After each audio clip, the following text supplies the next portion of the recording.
Selamat pagi, kenalkan nama saya Repan dengan NIM 193030212146. Di sini saya akan menjelaskan hasil yang saya buat tentang metode aritmatika.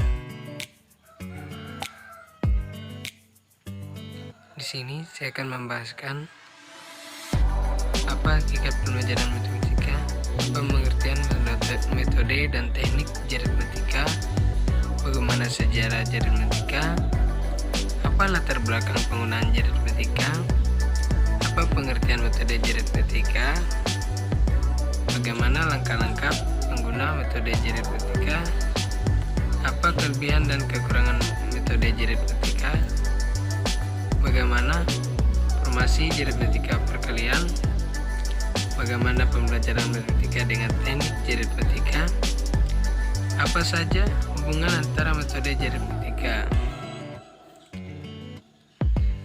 Di sini saya akan membahaskan apa hakikat pembelajaran matematika. Kedua, apa pengertian metode dan teknik aritmatika. Ketiga, bagaimana sejarah aritmatika. Empat, latar belakang penggunaan aritmatika. 5. Apa pengertian metode aritmatika. Keenam, bagaimana langkah-langkah pengguna metode aritmatika. Ketujuh, apa kelebihan dan kekurangan metode aritmatika. Kedelapan, bagaimana fungsi aritmatika perkalian. 9. Bagaimana pembelajaran aritmatika dengan teknik aritmatika. Apa hubungan antara metode aritmatika dengan hasil belajar. Pembahasan yang pertama, hakikat pembelajaran matematika. Pembelajaran matematika adalah membentuk logika berpikir, bukan sekedar pandai berhitung. Berhitung dapat dilakukan dengan alat bantu seperti kalkulator dan komputer. Namun menyelesaikan masalah perlu logika berpikir dan analisis. Oleh karena itu, anak-anak dalam pembelajaran matematika harus memiliki pemahaman yang benar dan lengkap sesuai dengan tahapan. Pembahasan yang kedua, pengertian metode dan aritmatika. Yang pertama, pengertian metode. Dalam bahasa Inggris, method berarti cara. Apabila kita kaitkan dengan pembelajaran metode adalah cara digunakan guru dalam mempelajari siswa. Karena metode lebih menekankan pada peran guru. Istilah metode yang sering digunakan dengan kata mengajar, yaitu metode pembelajaran. Teknik aritmatika, di sini saya menjelaskan teknik aritmatika. Teknik aritmatika yaitu jalan, alat atau media yang digunakan oleh guru untuk mengarahkan kegiatan peserta didik ke arah tujuan yang ingin dicapai. Nah, aritmatika itu sesuai teknik atau cara berhitung. Aritmatika yang menggunakan alat bantu hitung, jari, tangan, kanan maupun kiri, dan bersifat praktis, efisien, secara serta akurat untuk menghitungkan operasional aritmatika seperti perkalian. Pembahasan yang ketiga, sejarah aritmatika. Nah, di sini saya akan membahaskan mengenai sejarah aritmatika.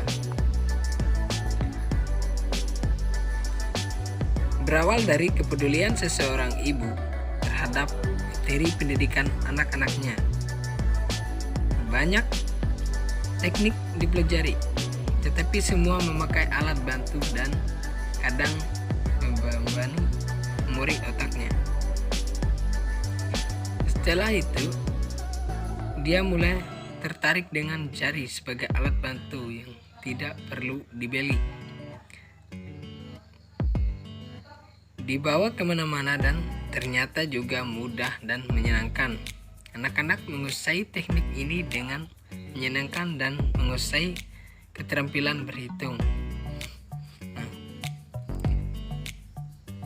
Sejarah aritmatika, seorang ibu telah mempelajari anak untuk berhitung menggunakan tangan kiri dan tangan kanan anaknya, sehingga anak lebih mudah menguasai teknik aritmatika. Proses sentralisasi akan terjadi secara sungguh-sungguh, yang berarti proses belajar secara optimal. Jika pengetahuan yang dipelajari itu dalam 3 model itu, yang pertama model tahap inaktif, model tahap ikonik.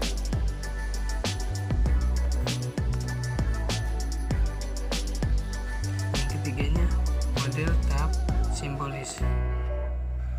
Pembahasan yang kelima, pengertian metode aritmatika.